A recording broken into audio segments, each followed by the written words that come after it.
यह सिलसिला तब तक चलता रहेगा। बाबा साहब डॉक्टर अम्बेडकर ने कहा कि जो शासक वर्ग होता है उसी की बहू और बेटी सुरक्षित होती है, तो इसका 90% शोषितों को इस बात का मालूम ही नहीं है। और तब तक चलता रहेगा जब तक ये मूल निवासी शासक वर्ग में रूपांतरित नहीं हो जाएगा, क्योंकि ये बात भारतीय संविधान के निर्माता डॉक्टर अम्बेडकर कहते थे कि उसी की बहन बेटी मान सम्मान स्वाभिमान सुरक्षित रहता है जो शासक वर्ग रहता है। और इस देश में जो शासक वर्ग है उसकी बेटी और उसकी बहू आज सुरक्षित है, और जो गुलाम है उसकी बेटी बहू कभी सुरक्षित नहीं रह सकती। ये बात 90% शोषितों को इस बात को जानना चाहिए। आप देख रहे हैं कि भारत में विश्व गुरु का डंका बज रहा है और बेटियों का रेप होने से थम नहीं रहा है। इसमें आए सभी लोगों ने यहाँ पे कैंडल मार्च का अपने स्नेहा बिटिया का आंदोलन में खड़े हुए हैं। तो आते हैं इन लोगों से कुछ बातें करते हैं।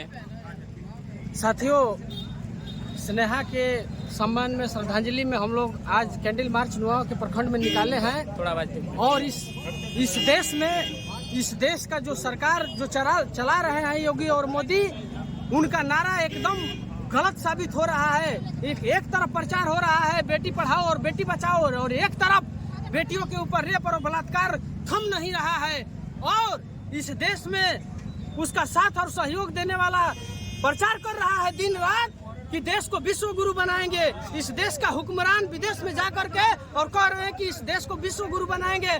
अरे विश्व गुरु क्या आप बनाएंगे? पहले इस देश में जो अन्याय और अत्याचार बहू बेटियों के ऊपर जो हो रहा है उसको तो रोक लीजिए, आप इसको रोक लीजिए, तब तो विश्व गुरु बनाएंगे आप। सर, विश्व गुरु का दावा ठोक रहे हैं यहाँ हमारे प्रधानमंत्री, इनके बारे में आप क्या कहना चाहते हैं? जिस देश में हमारी बहन और बेटियां सुरक्षित नहीं है वह देश विश्व गुरु कैसे बनेगा? यह देश तथागत गौतम बुद्ध का ये देश है। यह देश सम्राट अशोक का जगदेव बाबू का देश है। और इस देश में हमारी बहन स्नेहा को वहाँ के जुल्मी लोगों ने जो है इसके साथ हमारी बहन के साथ बलात्कार करके इसकी हत्या कर दी। लेकिन आज तक उत्तर प्रदेश सरकार ने अपराधियों को गिरफ्तार नहीं किया, न ही अपराधियों को सजा दी गई है। हमारा देश संविधान से चल रहा है या मनुस्मृति से? देखिए, देश तो संविधान से चल रहा है, लेकिन कहीं न कहीं जो लोग सत्ता में बैठे हुए लोग हैं वो संविधान को नहीं, वो मनुविधान को मानते हैं। अगर संविधान को अगर लोग मानते तो आज बहन स्नेहा का हत्यारा सलाखों के पीछे होता और उसको फांसी की सजा होती। तब लगता है कि भारत का संविधान नहीं मनुस्मृति से देश चल रहा है। देखिए, ये जुल्म और अत्याचार हमारी बहन बेटियों पर लगातार जो हो रहा है इसी के, और स्नेहा बहन को जब तक न्याय नहीं मिलेगा और जब तक बहन के हत्यारे को फांसी की सजा नहीं होगी, यह आंदोलन हम लोग जितने भी समाज के लोग हैं अनवरत जारी रहेगा। चलिए, थैंक यू। मुखिया जी, विश्व गुरु भारत बनता है, इसके बारे में आप क्या कहना चाहते हैं? विश्व गुरु भारत बनाने के लिए सबसे पहले न्याय व्यवस्था सुधारनी होगी।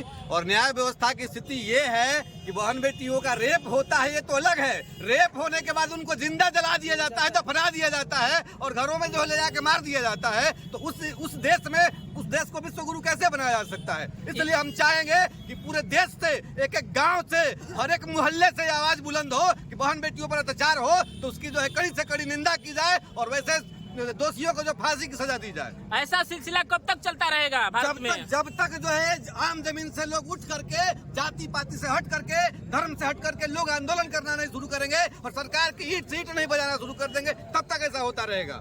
अपराधी खुलेआम घूम रहे हैं, कोई कार्रवाई नहीं कर रही है यूपी सरकार। जब तक ये कठोर दंड नहीं दिया जाएगा, उनको फांसी नहीं दिया जाएगा, तब तक स्नेहा कुशवाहा की तरह कई बेटियां बलि चढ़ती रहेंगी। और बहुत हमारे गार्जियन हैं जो सहमे हुए हैं, खासतौर से SC ST के लोग बाहर पढ़ने से बहन बेटियों को डरते हैं। इस तरह होता रहेगा, अपराधी खुलेआम घूमते रहेंगे, न्याय नहीं मिलेगा, उनका मनोबल बढ़ेगा। हम प्रशासन से या यूपी सरकार से मांग करते हैं, जोगी जी से, पूरे जनमानस के तरफ से, कि स्नेहा कुशवाहा को न्याय देने के लिए जो स्नेहा कुशवाहा के साथ जो जघन्य अपराध हुआ है उसको फांसी की सजा दे, ताकि आगे इस तरह का कोई साहस न करे।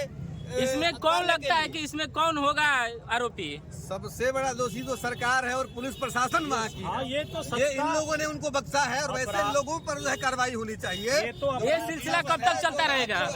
ये सिलसिला तब तक चलता रहेगा बाबा साहब डॉक्टर अम्बेडकर ने कहा कि जो शासक वर्ग होता है उसी की बहू और बेटी सुरक्षित होती है। तो इस देश में मूल निवासियों को बाबा साहब अम्बेडकर ने कहा कि अरे 90% तुम्हारा संख्या है, इस देश का हुक्मरान बारो भारत के संविधान के द्वारा, लेकिन इस देश का 90% शोषितों को इस बात का मालूम ही नहीं है। और तब तक चलता रहेगा जब तक ये मूल निवासी शासक वर्ग में रूपांतरित नहीं हो जाएगा, क्योंकि ये बात भारतीय संविधान के निर्माता डॉक्टर अम्बेडकर कहते थे कि उसी की बहन बेटी मान सम्मान स्वाभिमान सुरक्षित रहता है जो शासक वर्ग रहता है। और इस देश में जो शासक वर्ग है उसकी बेटी और उसकी बहू आज सुरक्षित है, और जो गुलाम है उसकी बेटी बहू कभी सुरक्षित नहीं रह सकती।